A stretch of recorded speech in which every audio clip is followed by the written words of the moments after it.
Good morning, everybody, and welcome back to your Lunch Break Live. My name is Ivana. If you are new here, if you're not, thanks for coming back.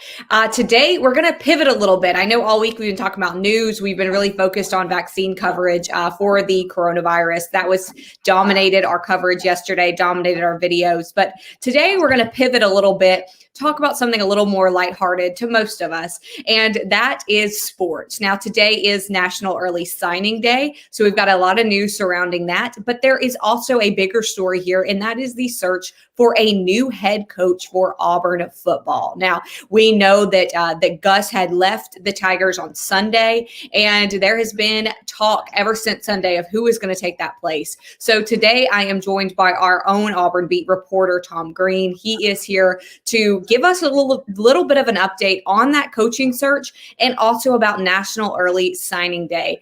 Tom, this is a big week, but this is specifically a really big day in sports.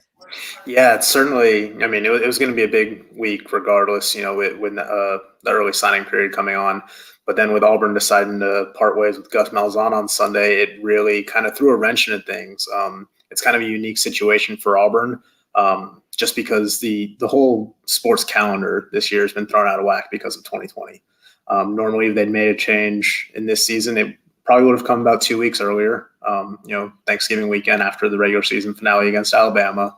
So they would have had, 2.5 weeks to kind of sort things through and kind of get a new coach in place before the early signing period begins.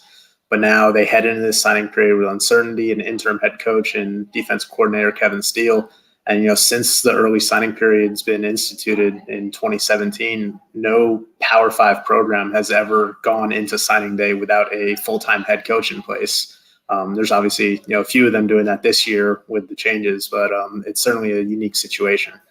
Well, and you have to think too, just on the perspective of students and of parents, letting their kids sign on to a program that doesn't have an established leader. I mean, I'm not a parent, but I can only imagine sending my 17, 18-year-old to a school and specifically to play in a program where we don't even know who the head coach is going to be. Do you think that is going to factor into those decisions today? Certainly, there's some kids that are going to hold off until February to make their decision. But one of the things that you hear every year is commit to the school, not to the coach, because there's nothing binding these coaches to the schools, whether it's them leaving on their own accord or schools firing them.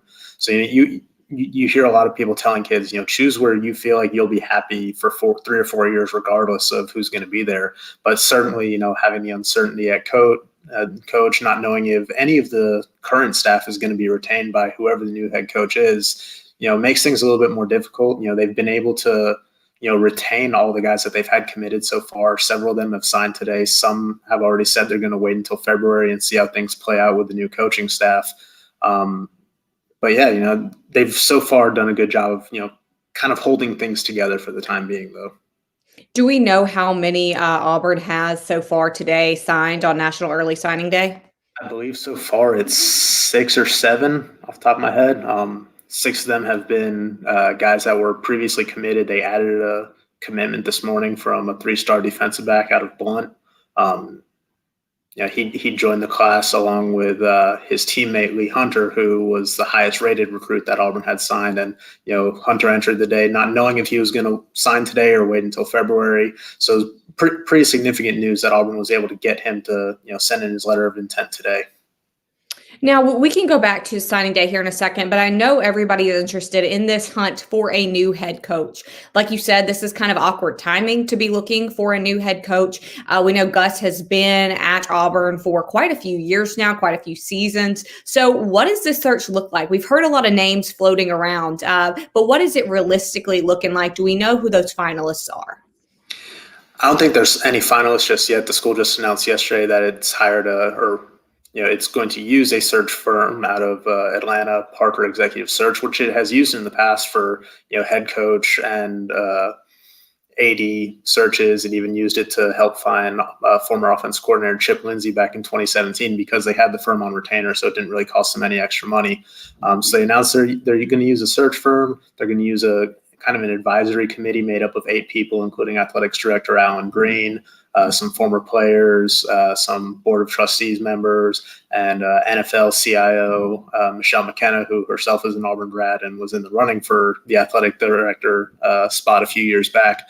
So, they're gonna talk about it. That's a lot of voices to kind of parse through and see which way they want to go with this program. But there's certainly a few names that have already kind of risen to the top.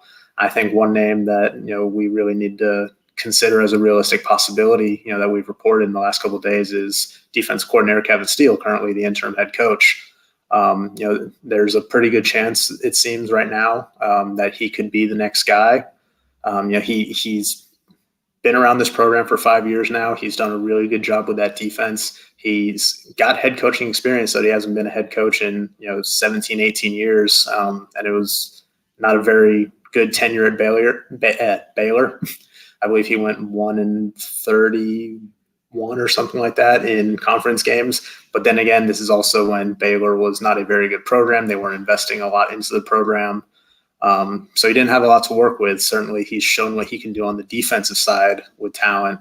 I think if he can sell them on kind of his vision for the program as a whole, there's a realistic chance that he's the guy. Certainly, though, I think there's a few other names to kind of keep an eye on. We keep hearing Oregon coach Mario Cristobal. The problem with him, he's got an $8 million buyout at Oregon, and for a school that just paid out $21.45 million to get rid of its coach, paying a hefty buyout to another program to get their coach to come along, plus hiring him and his whole staff. There's that could be pretty costly there, and we know that he's been in contract extension talks with Oregon for a while now. We know too that Auburn is going to have to pay Gus, it looks like, about a little bit over $21 million to buy him out of that contract. So like you said, that's a lot of money that Auburn's going to have to put up. So we don't know that they're going to want to have to pay a lot of money to bring somebody else. Now, I know Hugh Freeze has been another contestant that has been talked about here. I know also Billy Napier has been talked about, and we've got a lot of our UAB fans, at least here in Birmingham, who are worried that Bill Clark might be pulled to that program. What do you have to say about those names? Well, I don't think UAB fans need to worry about Bill Clark. Haven't really heard his name. I think I've heard his name more from fans who are worried about it than actual people involved in this process. Same with Hugh Freeze. I just don't see Auburn kind of gambling on him, just given his past issues. I'm sure he's interested in the job. I think the job that to really look for him is if that Tennessee job comes open next year. I think that's more realistic. Billy Napier, I think, is a name that's a little bit further down the list, just because he's only got head coaching experience there at Louisiana for a few years, but certainly he's got the pedigree and the experience in the SEC that's certainly appealing to Auburn. He's done a good job building that program at Louisiana. A couple other names that I think are worth looking out for. Steve Sarkisian at Alabama, the offensive coordinator there.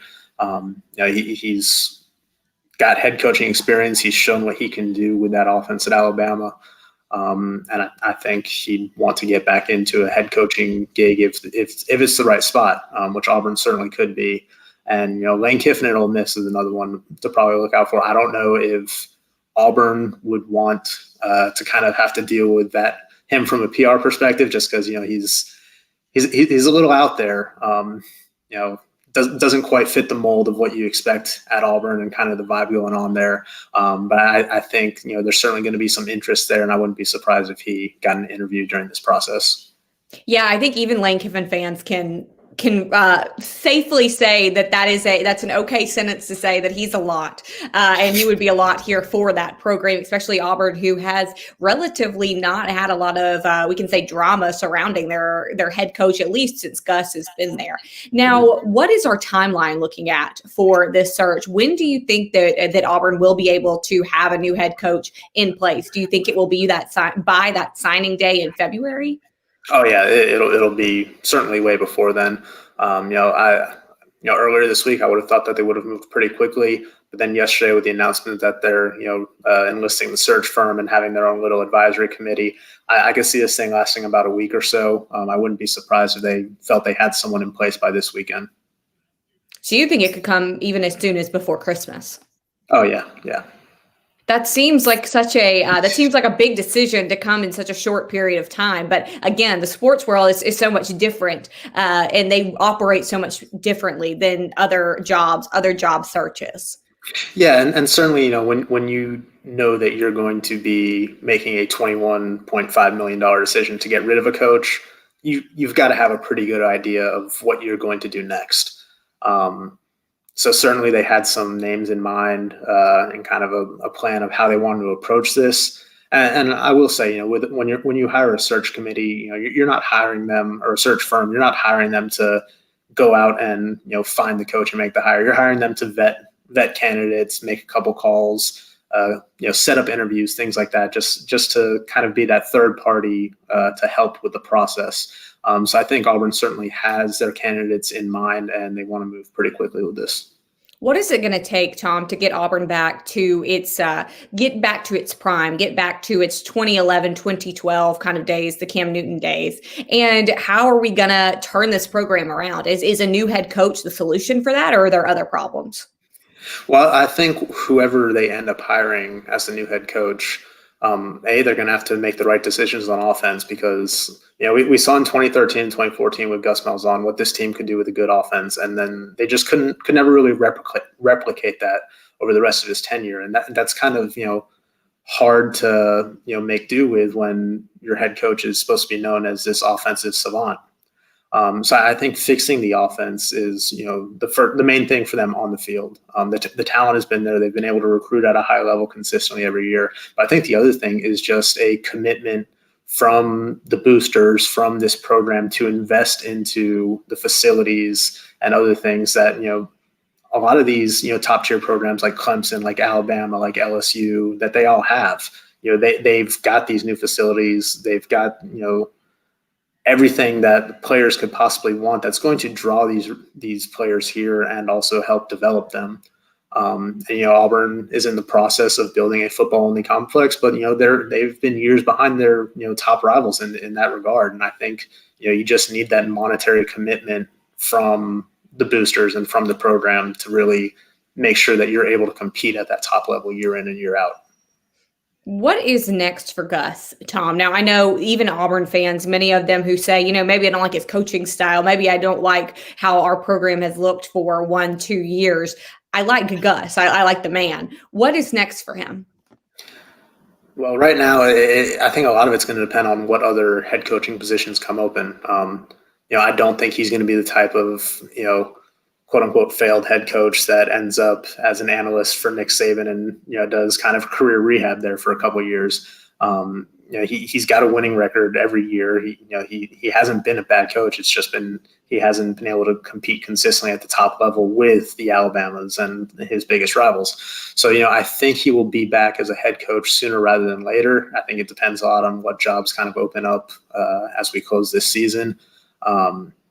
Personally, if I were him, I might take a year off, kind of relax, reassess things, maybe, travel around to some other coaches and, just kind of expand my knowledge a little bit. Obviously, with the buyout that he's due, there's no rush to get back into coaching, but just knowing how Gus is wired, I think he's, and how competitive he is, he's going to want to get back to coaching and competing for a championship as soon as possible. Looks like we're just going to have to stay tuned, see what is next for Gus. And hopefully, like you said, maybe within the next week, we'll get some news here on that Auburn position. Tom, hopefully. Thank you. Yes, hopefully. Fingers crossed before Christmas. It'll be a nice Christmas gift for our Auburn fans, I guess, depending on if they're pleased with it. Tom, thank you so much for coming on today, taking a little time out of National Early Signing Day to talk about signing day, to talk about Gus and those possible replacements. We really appreciate it. Yeah, my pleasure. Everybody, thank you so much for watching. We'll see